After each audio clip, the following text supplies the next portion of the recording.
Ang Taiwan ay kaibigan natin, but it's complicated. Wala tayong diplomatic relations, wala tayong embassy sa Taipei, trade and consular office lamang. Bawal dumalaw ang presidente, vice-presidente, foreign affairs at defense secretaries natin doon. Pero maunlad ang ating trade relations.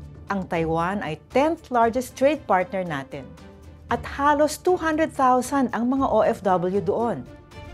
Hello, ako si Marites Vitug, Editor-at-Large ng Rappler. And this is... Hindi ito Marites. Hindi ito chismis. Everything I discuss here is based on verified info. In other words, hindi Marites. Bakit complicated ang relasyon natin sa Taiwan? Dahil sa One China policy. Noong 1975, nag-umpisa ang diplomatic relations ng Pilipinas at China. At may kasunduan o joint communique na i-adopt ng Pilipinas ang One China policy. Ibig sabihin, kinikilala natin ang People's Republic of China na legal na gobyerno ng China, kabilang ang Taiwan bilang probinsya nito. Officially, hindi nire-recognize ng Pilipinas ang Taiwan bilang independent country. History tayo. Ang Taiwan ay humiwalay sa China noong 1949. Pero tuloy ang ating trade at cultural relations. Ang ating Secretaries of Trade, Labor at Science and Technology ay dumadalaw sa Taiwan. Ganoon din ang counterparts nila dito. Low-key lahat to, halos walang media coverage. Recently, may mga media report na pumunta dito ang Foreign Minister ng Taiwan na namuno ng delegasyon ng mga investor.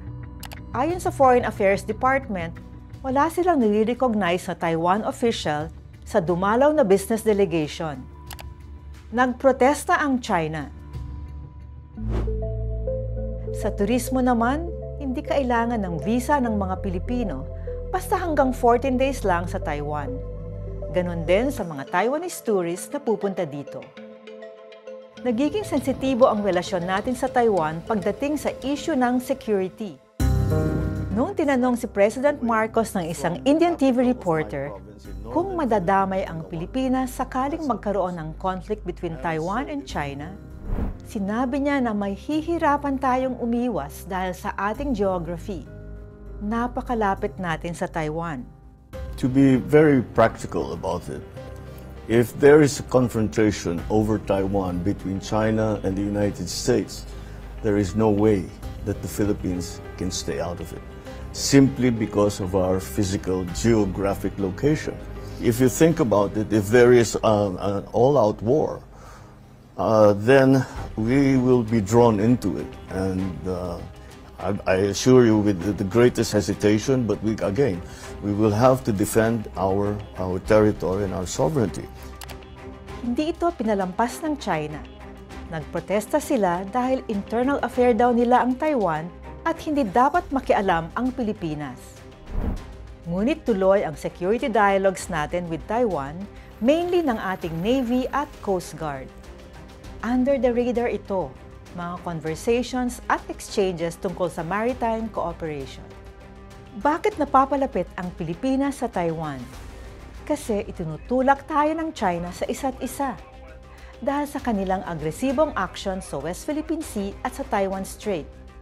Sabi nga ni Marcos, kung magkakaroon ng gulo sa Taiwan, hihilain tayo sa ayaw at gusto natin, kicking and screaming. Para sa buong storya ng isyong ito, i-download ang Rappler Communities app.